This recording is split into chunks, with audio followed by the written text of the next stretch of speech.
Bismillah. Bismillahirrahmanirrahim. Nawaitu ta'allum wa ta'lim wa tadhakkur wa tadhkir wa nafa' wal intifa' wal ifada wal istifada wal hasalata maksudki bil kitabillahi wa sunnati rasulih. Ibtiga wajhil qurbihi wa sawabi ila hadrat sayyidina syafi'ina rasulillah Muhammad bin Abdullah wa alihi wasallam wa sallallahu alaihi wa sallam bin Abdullah bin Umar Syatiri wa ila arwahi walidina wa walidikum wa amatina wa amatikum wa amatil muslimin amma wa binati syifa' li hadil mardah syifa'an ajilan wa afiatan wa innallaha yaghfiru lahum wa yarhamuhum jannah yaktubu lana wa lakum bil husna fi khairin wa lutfin wa afiyah wa ila hadratin nabi Muhammad sallallahu alaihi wasallam al-Fatihah. A'udzu billahi minasy syaithanir rajim. Bismillahirrahmanirrahim. Alhamdulillahi rabbil alamin arrahmanir rahim maliki yaumiddin. Iyyaka na'budu wa iyyaka nasta'in. Ihdinas siratal mustaqim siratal ladzina an'amta 'alaihim ghairil maghdubi 'alaihim waladdallin. Amin. Bismillah walhamdulillah wassalatu wassalamu ala rasulillah Sayyidina Muhammad bin Abdullah wa ala alihi wa sahbihi wa mawalah wa la hawla wa la quwata illa billah. Rabbi syrah li sadri wa yassir li amri wa hlul 'uqdatam min lisani yafqahu qawli amma ba'du. InsyaAllah kita teruskan pengajian Sirah Nabawiyah, perjalanan kenabian baginda Nabi Muhammad sallallahu alaihi wasallam. Yang mana kita mengaji kitab Rahiqul Makhtum ya. Muka surat 121 insyaAllah. Yakni mengenai dakwah pertamaan, yakni permulaan dakwah baginda Nabi Muhammad sallallahu alaihi wasallam. Dakwah secara terbuka dan tindak balas orang musyrikin. Ketika seruan Rasulullah sallallahu alaihi wasallam itu masih terngiang-ngiang di segenap pelosok Mekah, turunlah firman Allah Subhanahu wa taala, fasda' bima tu'maru wa a'rid 'anil musyrikin. Yang artinya, oleh itu sampaikanlah secara terus terang apa yang diperintahkan kepadamu wahai Muhammad, dan janganlah engkau hiraukan bantahan dan tantangan kaum kafir musyrik itu. Surah Al-Hijr ayat 94. Dengan turunnya ayat ini, Rasulullah sallallahu alaihi wasallam terus mengecam ajaran-ajaran khurafat berbentuk syirik serta kepalsuan-kepalsuannya. Rasulullah sallallahu alaihi wasallam menerangkan keadaan sebenar berhala-berhala yang sedikit pun tidak mengandungi sebarang nilai. Banyak contoh yang dikemukakan untuk menunjukkan bahawa berhala-berhala itu sebenarnya lemah dan tidak berupaya apa-apa. Dibuktikan oleh Rasulullah sallallahu alaihi wasallam. Bahkan Sayyidina Umar sendiri bercerita, ketika dulu masa kafirnya, Sayyidina Umar membuat sendiri berhalanya. Bahkan dibuat daripada roti, tepung roti, mungkin dimasak, cantik jadinya. Jadi ketika nak musafir, kena bawa Tuhan. Tak ada makanan, dia lapar, Tuhan dia ada pula. Ya, sebab Tuhan dia bentuk roti, kata Sayyidina Umar, saya dah lapar sangat. Jadi saya makanlah tangan kanan dia. Wallahualam bentuk berhala itu seperti apa kan? Berhala itu seperti apa? Alhasil Sayyidina Umar membawa berhalanya. Sebab memang kebiasaan dia orang bila musafir akan bawa Tuhannya sebagai penyelamat kononnya lah. Sebelah kanan dah dimakan, lapar lagi belah kiri. Akhirnya lalas sekali habis. Balik-balik Tuhanku aku cari dalam perutku, dikatakan. Mula-mula jadi pertolongan, jadi Tuhannya dia yang celaka sebab dia binasa. Tapi alhasil dibuktikanlah banyak kisah tentang Nabi Ibrahim AS, tentang berhala itu sendiri. Mereka satu negara bahkan yang memusuhi Nabi Ibrahim AS. Disuruh buka minda oleh Nabi Ibrahim, tak sedar juga. Kan dihancurkan semua berhala. Diletak kapak dia di berhala paling besar. Akhirnya siapa yang buat? Ya tengoklah apa yang nampak. Itu tengok yang besar tu pegang. Tapi ada CCTV masa tersebut, nampak Nabi Ibrahim keluar, bukan CCTV, oranglah ternampak Nabi Ibrahim keluar daripada masa tersebut. Akhirnya mau tak mau Nabi Ibrahim. Jadi satu negara geram dengan Nabi Ibrahim. Geram dengan Nabi Ibrahim, telah menghancurkan Tuhan-Tuhannya. Pelik, Tuhan boleh dihancurkan macam mana? Apa cerita dia? Lalas sekali apa? Ya dibakar berjamaah. Dia orang kumpul kumpul kayu. Satu negara kumpul kayu tu, itu yang jadi banyak. Itu yang menjadi besar. Nabi Ibrahim seorang saja, tapi dia dengan iman Allah selamatkan dia. Nabi banyak bantahan yang dikemukakan oleh Rasulullah SAW terhadap kaum Quraisy mengenai berhala-berhala itu, yang mana sebenarnya berhala tersebut adalah lemah dan tidak berupaya apa-apa. Rasulullah SAW menerangkan dengan bukti-bukti yang nyata bahawa sesiapa yang menyembah berhala dan menjadikannya sebagai perantaraan dengan Allah, maka orang itu berada dalam kesesatan yang nyata. Dengan penerangan itu, Makkah mula diledaki api kemarahan. Geramlah, sama berlaku dengan moyang dia Nabi Ibrahim AS. Sebab dah terbiasa kan. Sudah berapa puluh tahun kebiasaan mereka ini memang menyembah berhala. Rasa jengkel dan bantahan membuat dalam kalangan mereka apabila mendengar seruan Rasulullah SAW yang sekaligus secara terbuka menuduh orang musyrik dan penyembah-penyembah berhala sebagai sesat. Macam mana sesat? Kita dah moyang-moyang kami seperti ini, ente tuduh kita sesat pula. Ia bagaikan halilintar yang menahan awan mendung, lalu berdentunglah guruh dan kilat. Berguncanglah suasana, yang ini permisalan yang dibuat oleh penulis di sini kan. Macam mana perasaan tu? Kalau kita ada halilintar kan terkejut kan? Terkejut, lepas tu ada suara pula, lagi terkejut. Jadi ketenangan hidup tu terancam. Ketenangan itu terancam dan mereka tak boleh hidup tenang sudah. Memanah awan mendung sebab kenapa? Selalunya kalau awan mendung, ajak lagi hujan nih. Ini ajak lagi dakwah Nabi Muhammad ni jadi ancaman kepada keluarga kita. Jadi mereka mengumpamakan seperti benda macam ni. Jadi halilintar yang menakutkan, kemudian ada guruh kilat yang kemudian awan ini akan membuat kita banjir ke apa, merasa ketakutan dengan dakwah Rasulullah SAW. Baik, bergoncanglah suasana yang selama ini damai dan tentram.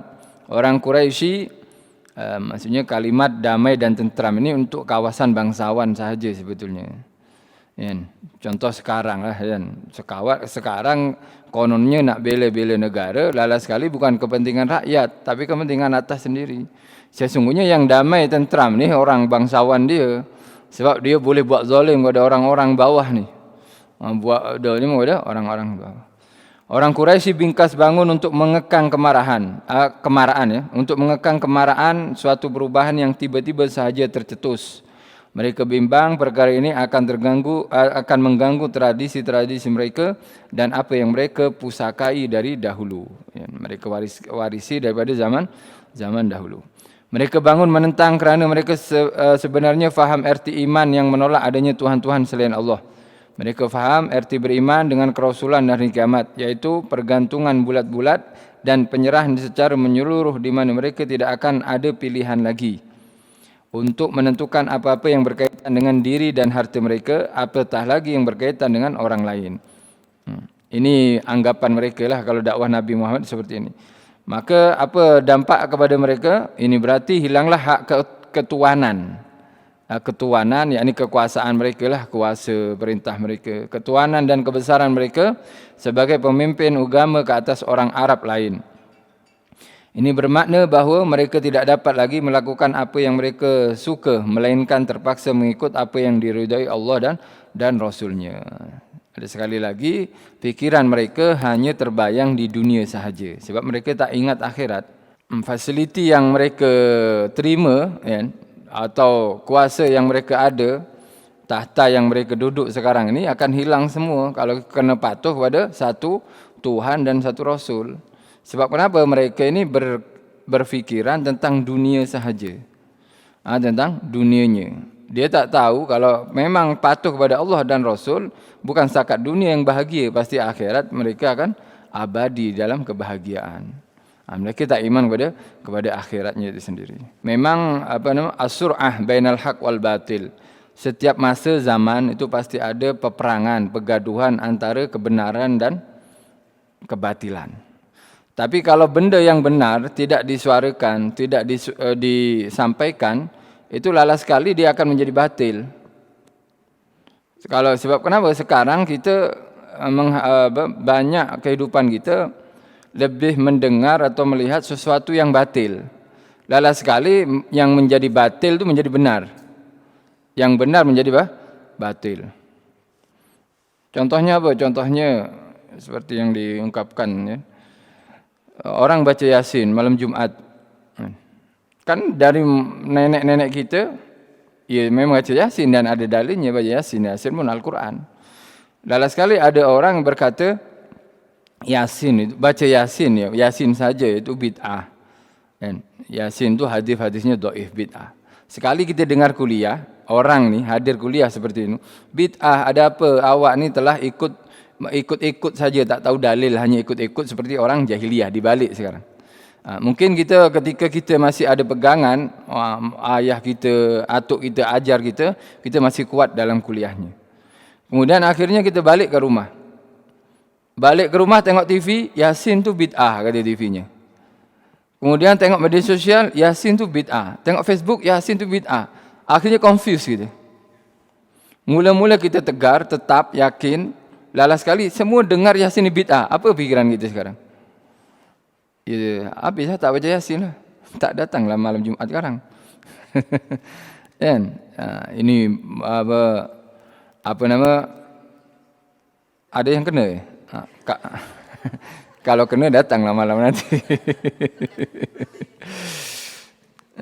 Ini bid'ah lah, apalah. Istilahnya benda-benda kalau yang batil ni disuarakan terus menerus, ya lama-lama kita berubah juga sebab tabiat manusia. Percaya sekarang ni yang Ahlussunnah yang apa semua mana yang lebih banyak bersuara dalam media. Tengok YouTube orang ni cakap, tengok video orang ni pula komentar, tengok akhirnya kita pun confused. Betul ke amalan kita ni? Betul ke amalan kita? Oleh poros gitu atau guru kita ya sudah jadikan satu saja kan. Yani para salafun solihin, thariqah ba'alawi, zikir-zikir ini terus. Apapun yang didengar, apapun yang diucapkan orang lain kita baca terus saja. Ya ini amalan-amalan kita lah, amalan-amalan kita sudah ikut thariqah ba'alawi, ada maulid Nabi, ada orang mati kita doakan juga, tahlil apa semua. Tapi memang sebetulnya itu yang contoh bid'ah saja, yang sekarang contoh ya pemuda dan pemudi, lelaki pakwa dan makwa lah. Pakwa dan makwa kan kita nampak astagfirullahalazim. Tapi tengok TV ada pakwa lagi. Ini semua akhirnya terbiasa gitu. Lala sekali kita akan menerima maksiat tu dengan senang hati, itu yang bahaya. Sepatutnya maksiat kan kena ingkar kan. Yang namanya maksiat, ya maksiat. Tak boleh kita tak ingkar, kena ingkar. Sekarang nak dibiasakan. Akhirnya benda kalau dah biasa, ya sudah, tak akan dianggap dosa nantinya. Ada orang-orang yang Yahudi sekarang memang berjuang untuk membiasakan orang ini dengan maksiat. Membiasakan orang dengan maksiat. Yang tengah kecoh kan LGBT itu sendiri kan. LGBT ini Malaysia tengah diserang nih, ramai sudah di Malaysia ni sudah. Ya, ramai pengikut dia. Ramai pengikut tapi tak ada undang-undang je. Tapi nak biasakan dulu, nanti pelakon yang tegas-tegas, yang tegak apa semua, ini kurang. Yang lembut-lembut nanti dijemput, lawak. Akhirnya orang nampak, biasa lawak lah nanti. Lama-lama orang biasa. Oh ini kenapa tak kahwin? Oh dia tu macam, dah biasa. Berlakon biasakan. Lalu sekali ada undang-undang, ini adalah kemanusiaan yang sudah kita anggap biasa. Istilahnya, normal lah di fikiran kita, padahal itu tak normal. Lalu sekali jadi undang-undang. Itulah perjuangan kita nantinya kepada anak muda ini sendiri. Lalu sekali apa? Ikut semua yang ikut LGBT ni, sokong anak muda semuanya. Ya, anak muda semuanya. Tapi alhasil yang namanya dakwah kan, Allah akan mengikut menulis usaha orang itu sendiri. Menang tak menang ya kita kena terjun juga. Kalau dah terjun kecil besar kita punya peranan itu dah ikut kemampuan kita. Seperti seekor burung kan, seekor burung yang bawa air nak padamkan api Nabi Ibrahim alaihissalam. Allah tulis bukan airnya, air burung yang berapa banyak air yang dibawa oleh burung ini. Sedikit sangat, tapi Allah melihat usahanya, bukan melihat kemauannya itu. Juga seperti cicak ya, jangan kita sekali-kali menyokong kemaksiatan, walaupun itu keluarga kita sendiri. Kalau dah maksiat kita kena akui itu maksiat sudah.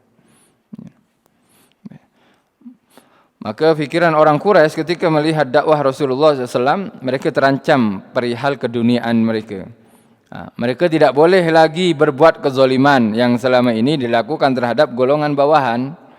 Ya, nak rasuah itu susah sudah kalau ada keadilan nantinya. Ya. Macam mana tak rasuah kita tak dapat projek besar, tak kaya-kaya gitu. Kalau tak ada rasuah kan. Mereka tidak boleh lagi melakukan kejahatan-kejahatan yang selama ini dikerjakan siang dan malam. Kelab malam kena tutup, kedai arak kena tutup, macam mana? Tak berani kan orang yang ya sama dan mereka akan dibuli yang memperjuangkan syariat Islam akan dibuli oleh negara-negara barat nanti. Bahkan itu berlaku pada Rasulullah kan. Rasulullah tak diam diri dalam dakwahnya, diboikot, dipulaukan. Pemboikotan Rasulullah ini bukan satu dari ekonomi saja, tapi pernikahan. Pernikahan tak boleh nikah dengan baginda Nabi, bercakap tak boleh bercakap dengan mereka, jual beli tak boleh jual beli dengan mereka. Alhasil diboikot secara keseluruhan, dan itu termaktub dalam satu perjanjian yang telah disetujui oleh Persatuan Bangsa-Bangsa PBB, Persatuan Bangsa-Bangsa Arab lah di masjid tersebut. Nah, sekarang pun seperti itu, lebih kurang sama. Kalau ada satu negara yang betul-betul menjunjung Islam, pasti diboikot. Sudan pernah berlaku katakan di tahun 2010 kalau tak silap. Di Sudan tu nak diboikot. Sudan kan ramai Ustaz Abdul Somad sama. Sana memang mungkin negara tu tak kaya sekaya Malaysia atau Indonesia ya. Tapi Sudan kuat dia punya Islam. Ketika mereka nak diboikot oleh Amerika, ya mereka siap, tak apa. Nak kulu mimma nazra wanal basu mimma nasna. Kami makan apa yang kami tanam dari hasil tanaman kami dan kami pakai dari tenunan kami sendiri. Nah, apa pening boikot lah. Tapi kalau diboikot satu negara, yang penting kan bagian bangsawan kan, bagian orang-orang kaya itu kan, sebab nanti dia perlu internet. Kan kalau udah boikot tutup internet nih. Kalau Malaysia diboikot, ya ditutup internetnya, tak boleh berhubung sebab melainkan Malaysia ada internet ya, ada satelit kat luar angkasa. Wallah alam ada ke tak ada. Kalau ada kat sana, kalau tak ada jadi boikot, ditutup. Android ditutup, kan macam tu kan. Macam tak ada Apple tu pun ditutup juga, jadi tak boleh buat apa gitu. Bagi orang kampung, dia biasa hidup tanam je lah, bertani, cocok makan pucuk ubi, makan ubi dia, makan nasi macam tu. Tapi orang yang dah biasa glamour, minyak semua, spare part kereta semua diboikot.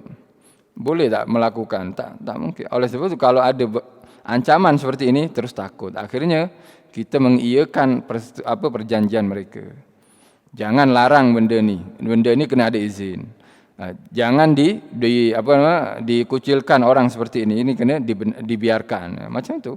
Tidak semua perkara yang Allah kehendaki itu Allah ridai. Ya. Tak semestinya bila Allah berkehendak buat ni, ya, Allah ridha kepada perkara tersebut. Tak semestinya. Seperti pencuri, boleh mencuri kan dengan izin Allah. Kalau tak izini tak sampai dia di tempat yang mencuri dia. Tapi benda mencuri tak diridai oleh Allah SWT. Mereka benar-benar memahami akan maksud iman ini, maka itulah jiwa mereka enggan menerima seruan yang merugikan mereka. Merugikan di fikiran mereka, padahal itu adalah menyelamatkan. Mereka fikir kalau tak buat zalim tu rugi.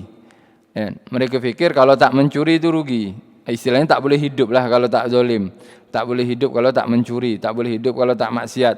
Padahal semuanya itu untuk menyelamatkan mereka. Tapi alhasil al-batil wal haq ini akan selalulah daripada zaman awal sampai zaman akhir kiamat ni pasti ada selalu. Keengganan mereka bukannya atas sebab kemuliaan dan kebaikan, tetapi hanyalah kerana seperti firman Allah Taala, bal yuridul insanu liyafjura amamah. Maksudnya kebenaran itu bukan tidak ada buktinya. Bahkan manusia yang ingkar sentiasa suka hendak meneruskan perbuatan kufur dan maksiat di sepanjang hayatnya sehingga dia tidak mengakui adanya hari kiamat. Ini al-kiamah. Ini orang-orang yang selalu menyokong kemaksiatan berlaku di muka bumi ini. Kerusakan ini sangat berbahaya lah, khususnya dengan iman ya.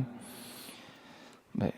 Kemudian semua itu mereka faham benar, namun apa yang akan mereka lakukan untuk menghadapi seorang lelaki yang benar dan dipercayai, seorang yang paling dicontohi membawa nilai-nilai kemanusiaan dan kemuliaan akhlak yang tidak pernah mereka temui tolok bandingnya sepanjang sejarah nenek moyang dan kaum mereka. Apakah yang patut mereka lakukan? Jelas mereka kebingungan menghadapi kemelut ini dan patut benarlah mereka berada dalam kebingungan. Baik. Setelah puas berfikir ini serba salah mereka, mula-mula serba salah. Nak bunuh Nabi Muhammad ni kerabat dia orang bangsawan juga, ada rekan bisnes juga kan, ada kepentingan juga mereka hal duniawi. Dia fikir-fikir macam mana dia fikir, akhirnya terpaksa mereka akan membunuh Nabi, membunuh Rasulullah. Tapi mula-mula bukan dengan cara kasar, tapi cara lembut. Setelah puas berfikir dan mereka masih lagi buntu mendapatkan penyelesaian, melainkan terpaksa datang kepada bapa saudara Rasulullah Abu Talib. Mereka meminta beliau supaya menghalang anak saudaranya itu dari meneruskan kerja-kerja yang sedang dilakukannya. Kesungguhan sebagai menguatkan alasan dan supaya benar-benar menampakkan kesungguhan mereka dalam perkara ini. Mereka berkata, sesungguhnya seruan supaya meninggalkan tuhan-tuhan mereka dan menuduh tuhan-tuhan itu tidak berguna dan tidak berkuasa adalah satu kutukan dan penghinaan yang hebat. Tuduhan itu memperbodoh dan menyesatkan nenek moyang mereka yang turun-temurun berpegang dengan agama kita. Demikian buah fikiran mereka untuk disampaikan ke Abu Talib sebagai usaha untuk menghalang usaha dakwah Rasulullah SAW dan segera mereka jalankan usaha mereka. Akhirnya mereka datang menjumpai Abu Talib. Abu Talib bijak orangnya, tapi ialah walaupun bagaimanapun dia nak memiliki kebijakan, Nabi Muhammad masih keluarga dia. Keluarga dia dan Nabi Muhammad dicintai oleh keluarga-keluarganya. Nabi Muhammad ni orangnya tak diam ya. Ketika menikah dengan Sayyidina Khadijah kan Nabi umur 25 tahun. 25 tahun Nabi bukan miskin sebab berkahwin dengan perempuan kaya. Dan Nabi tak tutup mata, tak buat tak tahu ketika ada kerabat yang kesusahan, kerabat yang memerlukan bantuan. Nabi perhatian dengan pakcik-pakcik dia, dengan sepupu dia perhatian. Jadi saudara mara, yakni keluarga besar Rasulullah ini sangat respect kepada Rasulullah. Sangat kagum dengan baginda Nabi. Oleh itu mereka siap mati oleh baginda Nabi walaupun mereka enggan ikut agama Nabi. Sebab memang sedari kecil, mula daripada kecil Nabi ini Al-Amin terus dipercaya, tak ada keburukanlah dalam diri Rasulullah sallallahu alaihi wasallam. Akhirnya orang Quraisy tahu bahwasanya Abu Talib adalah orang-orang yang tertua dalam keluarga Nabi dan yang paling dipandang dalam keluarga tersebut. Maka mereka Quraisy ini berjumpa Abu Talib. Ibn Ishaq berkata, beberapa orang lelaki ternama dari kalangan Quraisy pergi berjumpa Abu Talib. Mereka berkata, wahai Abu Talib, sesungguhnya anak saudaramu, yakni anak Abdullah kan? Ayah Nabi kan Abdullah. Jadi kalimat Allah ini di zaman jahiliyah memang sudah dikenal. Allah ini siapa? Allah ini Tuhan Ka'bah. Mereka meyakini seperti itu. Oleh sebab tak sedikit nama orang-orang jahiliyah yang bernama Abdullah, termasuk ayah baginda Nabi. Abdullah, hamba Allah. Allah itu siapa? Allah itu Tuhan Ka'bah. Sebab mereka ini kan keturunan Ismail kan. Keturunan Nabi Ismail alaihissalam. Lala sekali memang ketika berhala itu didatangkan kota Mekah, akhirnya berhala pun dijadikan Tuhan. Tuhan perantara. Tuhan perantara. Atau perantara Tuhan. Mereka berkata, wahai Abu Talib, sesungguhnya anak saudaramu telah mengutuk Tuhan-Tuhan kita, mengaibkan agama kita, memperbodohkan akal fikiran kita dan menuduh sesat nenek moyang kita. Bahasa dia kita, sebab Abu Talib pun sama agama dengan mereka. Oleh itu hendaklah kamu halang dia atau biar kami menyelesaikan masalah ini antara kami dan dia. Kamu juga seperti kami yang tidak sama pegangan dengannya. Justru biarlah kami menyelesaikannya. Maka Abu Talib menjawab dengan suara yang lemah lembut dan menolak cadangan mereka itu dengan baik. Lalu mereka pun beredar dan Rasulullah SAW menjalankan peranannya, menzahirkan agama Allah dan menyeru ke jalannya. Sayyidina Abu Talib dia tak ambil emosi dengan perkara tersebut. Memang orang bijaksana macam tu ya. Tak suka naik angin. Yang boleh naik angin ini Nabi Sulaiman saja naik angin. Yang lain tak boleh naik angin. Ya. Jadi orang bijak itu seperti itu. Yani tenang macam itu. Orang-orang emosi hadapi tenang jadi. Menang nantinya. Orang tenang ini menang, ya. Senang menang. Orang emosi itu banyak kalah selalu. Selalunya. Baik. Menghalang jemaah haji mendengar dakwah. Ini sikap kali kedua nih. Memperingati atau mendatangi Abu Thalib kurang berkesan. Nah, akhirnya mereka meneruskan perjuangan mereka kafir Quraisy ini untuk mencegah dakwah Rasulullah sallallahu alaihi wasallam. Menghalang jemaah haji mendengar dakwah. Sepanjang tempoh tersebut orang Quraisy merasa gusar mengenai satu perkara lain, yaitu dakwah Rasulullah SAW secara terbuka dilakukan beberapa bulan sahaja sebelum hampirnya musim haji. Orang Quraisy tahu bahawa banyak rombongan Arab akan datang kepada mereka. Justru mereka mesti mempunyai jawapan untuk diberikan kepada orang Arab mengenai Muhammad SAW agar dakwah yang disampaikan tidak berjaya mempengaruhi jamaah yang datang itu. Lalu orang Quraisy pun berkumpul di sisi Walid bin Mughirah bagi membincangkan mengenai jawapan yang bakal mereka berikan. Walid ni ayah Sayyidina Khalid kan? Walid bin Mughirah ni ayah Sayyidina Khalid. Ayah daripada Sayyidina Khalid bin Walid. Khalid bin Walid bin Al-Mughirah. Orang terkemuka juga di kalangan Quraisy. Al-Walid berkata, satukanlah pandangan kamu dan jangan berbeza pendapat, kerana nanti kamu akan saling mendustakan antara satu sama lain. Dan kata-kata kamu akan bercanggah antara satu sama lain. Mereka menjawab, kalau begitu silakan kamu beri cadangan, jawabnya. Bahkan kamulah yang memberi cadangan biar aku dengar. Mereka berkata, biar kita kata Muhammad itu adalah seorang pawang. Ini meeting nak cari satu kata untuk kesalahan Nabi Muhammad. Kecacatan Nabi. Baik, Nabi Muhammad ni nak kata apa? Kalau awak cakap gila, satu orang cakap penyihir, jadi lain dia. Ini penyihir ke orang gila? Ini, mana yang betul ni? Orang pun tak percaya kan? Jadi kata pandai juga Walid bin Mughirah. Kena satu kata. Maknanya memang satu Mekah ni faham Nabi Muhammad seperti itu. Maknanya betul-betul sifat itu ada pada baginda Nabi. Akhirnya mereka mengeluarkan cadangan-cadangan mereka. Yang pertama, biar kita kata Muhammad itu adalah seorang pawang. Al-Walid menjawab, tidak, demi Allah dia bukan pawang. Kita sendiri pernah melihat bagaimana keadaan para pawang, sedangkan Muhammad tidak ada lagak pawang dan tidak bercakap bahasa pawang.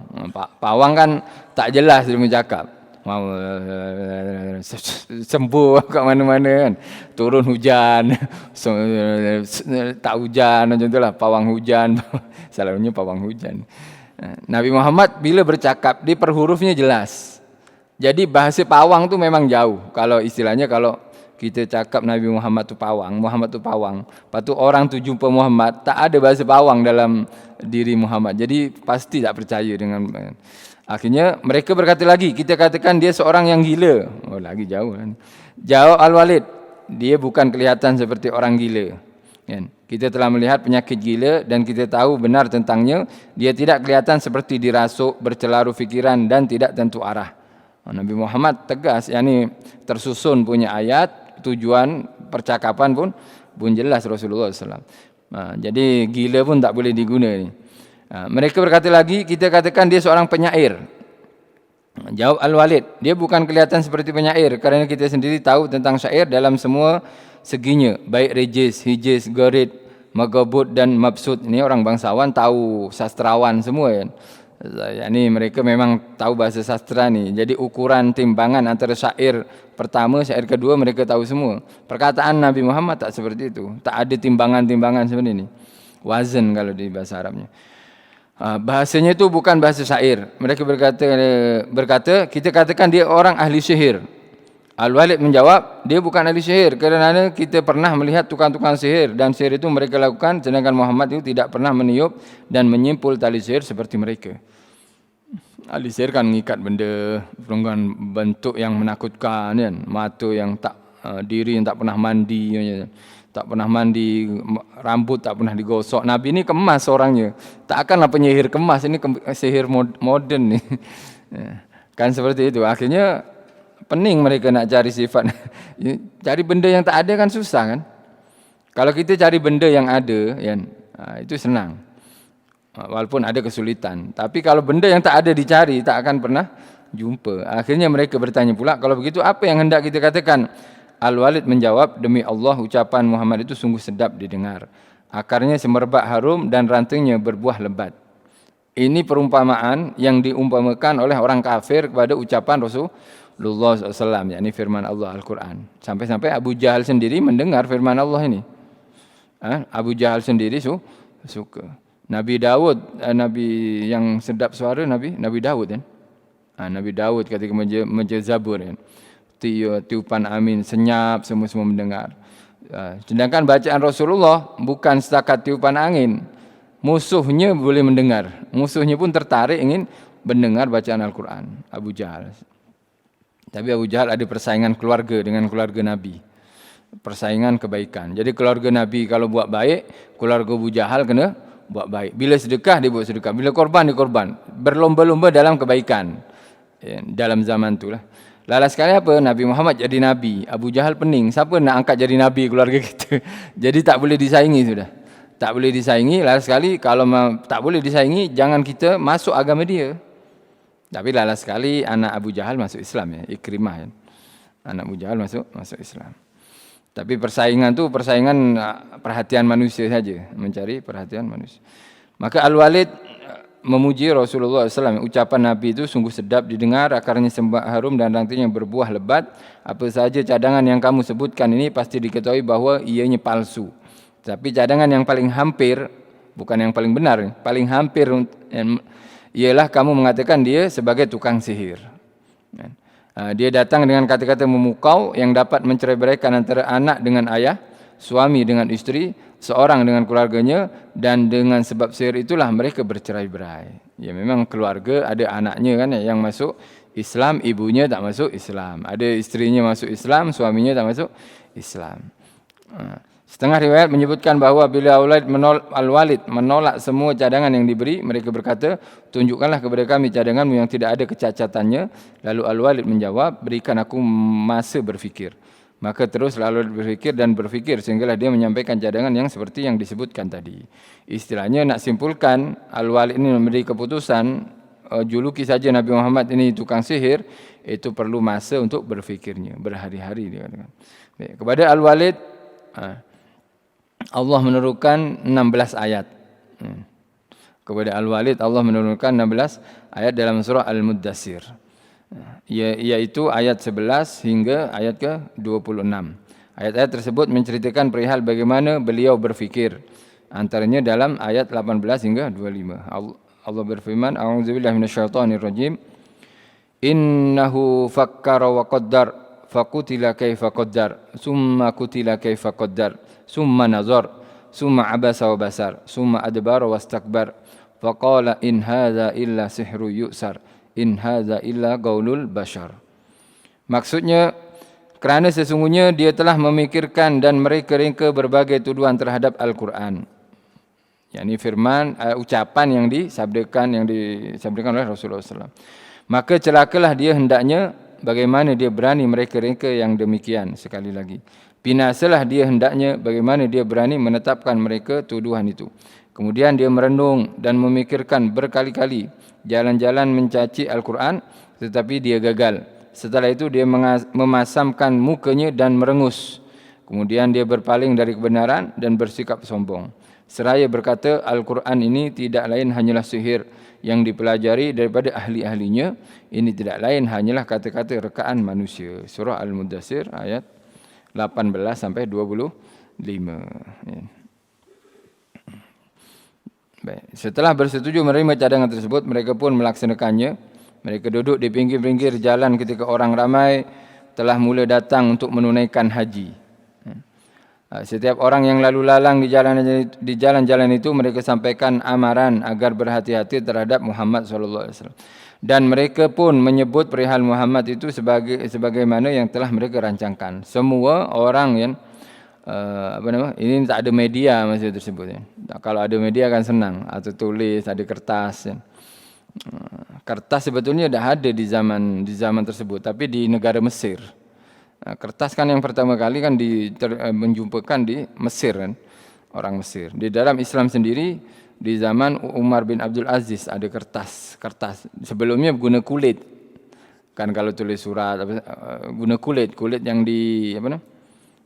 yang dilipat. Ya dikeringkan, ditulis, dilipat. Kalau kita kertas kan bukan dilipat, digulung, digulungin. Ya. Kertas di zaman dulu pun digulung juga sebab tebal. Di zaman Umar bin Abdul Aziz. Di Mesir dulu yang ada kertas ini. Mesir sebab negara moden di sana. Orang yang mengetahui kumpulan itu ialah Abu Lahab, mengetuai yang mengetuai kumpulan tersebut. Kempen tentang Nabi Muhammad penyihir. Abu Lahab ketuanya. Ketika Rasulullah SAW pergi berjumpa orang ramai semasa musim haji di rumah-rumah mereka, di pasar Ukaz, Majanah dan di Al-Majas untuk mengajak mereka kepada agama Allah, Abu Lahab mengikori Rasulullah dari belakang sambil berkata, jangan ikut cakapnya, dia ni orang keluar agama dan pembohong. Kata Abu Lahab, tak ada kerja, dia mengekor Nabi Muhammad. Nabi Muhammad ikut mana, dia ikut. Ini orang kan bertanya nantinya, ini siapa depan? Ini Muhammad. Belakang dia siapa? Pakcik dia. Oh, pakcik dia lebih tahulah. Kan pakcik dia kan Abu Lahab kan. Tindakan itu menyebabkan orang Arab yang datang ke Mekah pada musim haji tahun itu membawa berita tersebut keluar. Lalu tersebarlah cerita mengenainya di segenap pelosok tanah Arab. Ini Nabi ini pembohong dan orang yang kafir. Murtadlah, keluar daripada agama. Baik, berikutnya pelbagai cara menentang dakwah. Apabila orang Quraisy melihat bahawa Nabi Muhammad SAW tidak dapat dihalang daripada menjalankan dakwahnya dengan cara itu dan ini, mereka memikirkan cara-cara lain. Mereka memilih beberapa cara lain untuk membendung gerakan dakwah Nabi Muhammad SAW yang secara ringkasnya seperti berikut. Musannif atau penulis di sini terus memberi kesimpulan tentang usaha kafir Quraisy mencegah dakwah Rasulullah SAW. Alhasil memang dakwah ini akan ada tantangan. Ada penentangan, ada tantangan, ada ujian dalam dakwah itu sendiri. Sebetulnya besar tak besar, Habib Umar pernah marah dalam satu majlisnya. Mana anak-anak kalian? Dia kata. Saya tak nak di majlis ini, saya tak nampak anak-anak muda di dalam majlis tersebutlah. Mana anak kalian? Kalian ni ada 6-7 orang anak. Tak satu pun yang seorang anak menjadi dakwah Rasulullah. Ingatlah dakwah Nabi ni pasti tersebar. Dan jangan jadikan anak kalian lelap tidur, tak ada kongsi langsung. Ikut dakwah Nabi. Istilahnya tak ada peranan lah di dalam dakwah Rasulullah. Paling kurang ada beberapa orang anak, satu tu jadikan untuk dakwah Nabi. Sebetulnya dakwah Nabi ni, kita dakwah ke? Kita tak dakwah. Ada yang akan maju juga. Memang dakwah Nabi ni akan tersebar. Masalahnya kita masuk senarai orang yang menolong Nabi atau tak. Ya, kalau kita nak tidur makan, buat tidur makan. Bagi bantal kata Nabi Umar. Bagi bantal, bagi tidur, bagi makan, bagi minuman di orang. Tapi ingat nanti di hari kiamat kalian akan menyesal sebab kalian telah tak ada peranan dalam dakwah Rasulullah sallallahu alaihi wasallam. Dakwah pasti ada cabaran, ada ujian. Pelbagai cara menentang dakwah. Apabila orang Quraisy melihat bahawa Nabi Muhammad SAW tidak dapat dihalang daripada menjalankan dakwahnya dengan cara itu dan ini, mereka memikirkan cara-cara lain. Mereka memilih beberapa cara lain untuk membendung gerakan dakwah Nabi Muhammad SAW yang secara ringkasnya seperti berikut. Ini saya baca lagi. Pertama, mengejek, memperlekeh, memperolok-olok, mendustakan dan mentertawakan. Dibulilah Rasulullah SAW ini. Kalau sekarang memang dibuli orang yang dakwah Islam dibuli. Baik. Kalau dah dibuli kuat tak kuat saja sudah. Ramai di beberapa negara yang memperjuangkan Islam menyalahkan kenapa buat macam ni, engkau ni laki berbuat. Terus dibuli oleh geng-geng. Itu hak dia semua macam-macam dia. Lala sekali terancam juga kedudukan dia sebab masa itu dia ada pangkat. Takut ada pangkat akhirnya minta maaf. Padahal benar ni, dia betul telah menegur, laki buat laki lah, jangan bentuk perempuan. Jangan bentuk perempuan, jangan berlaku seperti perempuan. Dia ada pangkat, dia cakap. Lalu sekali di media sosial, digital ni terus serang dia. Padahal kadang orang biasa je serang dia. Tapi dia tak tahan dengan ni, dia buat video permintaan maaf. Saya mohon maaf kepada golongan-golongan seperti ini bila kami menyakiti hatinya. Apa benda? Dah benar dakwahnya tapi sebab ialah takut keduniaan dia terkacau kan. Keduniaan dia terkacau akhirnya dia menarik dakwahnya sendiri. Itu memang berlaku di akhir zaman. Baik. Mendustakan dan menertawakan ini bertujuan untuk memalukan orang Islam serta melemahkan semangat mereka. Mereka juga menuduh Rasulullah SAW dengan berbagai tuduhan yang tidak berasas serta umpat keji yang dangkal. Mereka menuduh Rasulullah sebagai orang gila seperti firman Allah, A'udzubillahi minasyaitonirrajim, wa qalu ya ayyuhallazi nuzzila 'alaihi dzikru innaka lamajnun. Maksudnya mereka yang ingkar berkata, wahai orang yang diturunkan Al-Quran kepadanya, sesungguhnya engkau adalah orang gila. Mereka menuduh Rasulullah sebagai orang ahli sihir dan pembohong seperti firman Allah, wa ajibu an ja'ahum mundzirum minhum. Wa qala al-kafiruna hadza sahirun kazzab. Berikutnya, wa iyakadul ladzina kafaru la yuzlikunaka bi absarihim lamma sami'u dzikra wa yaquluna innahu lamajnun. Dikatakan maksudnya mereka yang mengingkari kerasulan Nabi Muhammad itu merasa hairan bahawa mereka didatangi oleh seorang rasul pemberi peringatan dari kalangan mereka sendiri. Orang yang kafir itu berkata, orang ini adalah seorang ahli sihir, lagi banyak pendusta. Lagi banyak berdusta. Jadi mereka pertama ini tak menerima, ya. Mereka tak boleh menerima seorang rasul datang daripada golongan mereka. Sebab kenapa? Golongan mereka ni, Quraisy ni, naknya orang utusan Allah ini bukan manusia, tapi seorang malaikat. Adapun kaum Yahudi tak menerima Nabi sebab bukan golongan Yahudi. Ya. Orang Nasara sebab mereka sudah ada Isa anak Tuhan tak memerlukan seorang rasul. Orang Quraisy sendiri mereka nak rasul itu malaikat yang tak sama dengan mereka. Mereka berfikiran seperti itu. Akhirnya mereka mengutuk Nabi Muhammad SAW. Apabila berhadapan dengan Nabi Muhammad SAW, mereka memandang Rasulullah dengan pandangan penuh benci serta perasaan dendam yang meluap-luap. Firman Allah SWT, wa iyakadul, sudah saya baca tadi. Wa iyakadul ladzina kafaru la yuzlikunaka bi absarihim lamma sami'u dzikra wa yaquluna innahu lamajnun. Maksudnya sesungguhnya orang kafir itu hampir-hampir menggelincir dan menjatuhkan kamu dengan pandangan mereka yang penuh dengan permusuhan dan kebencian. Semasa mereka mendengar Al-Quran sambil berkata, sebenarnya Muhammad itu sememangnya orang yang gila. Al-Qalam. Apabila Nabi Muhammad SAW duduk dikelilingi oleh sahabat-sahabat baginda SAW yang lemah, orang Quraisy akan mengejek dan berkata, itulah jenis rekan-rekannya. Memang pengikut awal-awal Rasulullah ini adalah hamba sahaya dan orang-orang lemah. Maka Allah SWT berfirman, wa kadzalika fatanna ba'dahum bi ba'dil yaqulu ahaula'i manallahu 'alaihim min bainina alaysallahu bi'alama bisyakirin.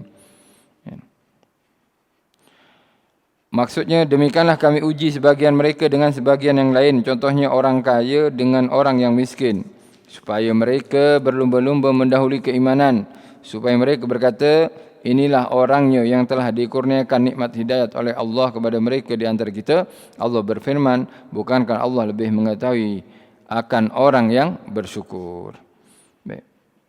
Mereka ini adalah sebagaimana firman Allah Subhanahu wa taala. Jadi dalilnya mengenai sifat-sifat kafir Quraisy ini oleh penulis diambil daripada firman Allah. Termasuklah surah Al-Mutaffifin ini. Ayat 29 sampai 33. A'udzubillahi minasyaitonirrajim. Innal ladzina ajramu kanu minal ladzina amanu yadhakun wa idza marru bihim yataghamazun wa idza qalabu ila ahlihim qalabu fakihin wa idza ra'awhum qalu inna haula'i ladallun wa ma ursilu alaihim hafizin. Maksudnya sesungguhnya orang yang derhaka mereka di dunia selalu mentertawakan orang yang beriman. Ketinggalan zaman, tak tahu gaya hidup sekarang dah. Orang beriman macam itulah sekarang akan mendapat cacian lagi ini nanti. Dan apabila orang yang beriman lalu dekat mereka, mereka saling mengedipkan mata sesama sendiri yang mencemoohnya bagi menggunakan isyarat mata. Tengok ni. Tengok kalau ada orang hadir kenduri pakai serban. Kita sendiri pelik kan.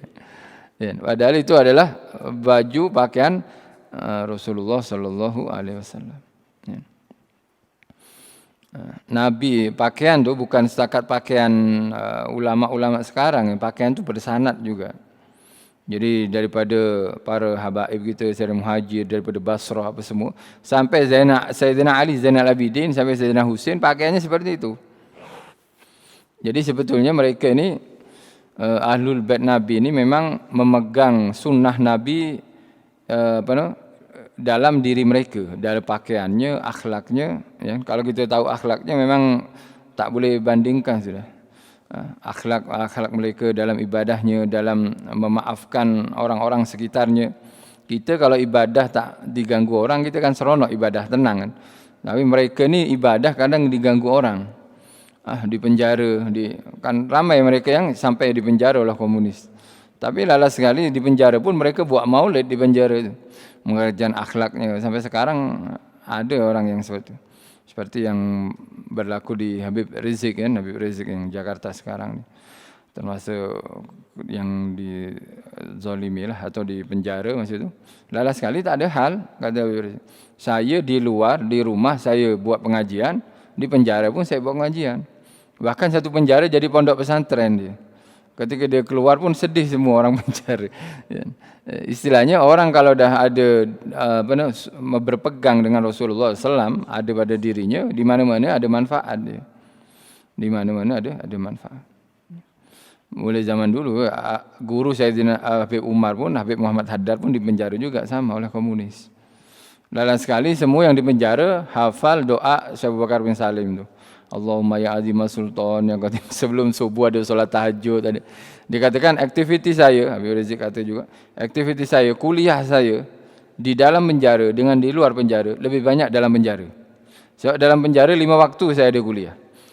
Di luar penjara saya masih alhasil kalau pandangan kita bukan dunia, ya kita tak tersiksa lah dengan kehidupan keadaan kita. Dengan syarat kita memandang akhirat. Tapi kalau keseronokan dunia, kedamaian, ya kita suka juga damai kan, tentram, tenang, macam suka.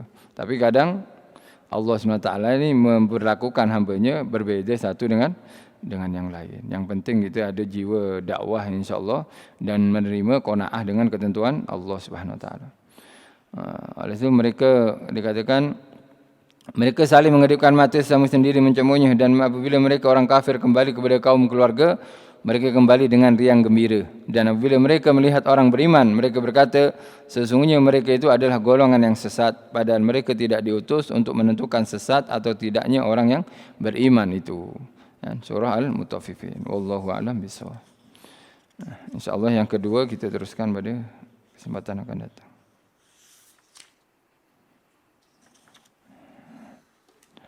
Wallahu a'lam. InsyaAllah kita teruskan khatam Quran.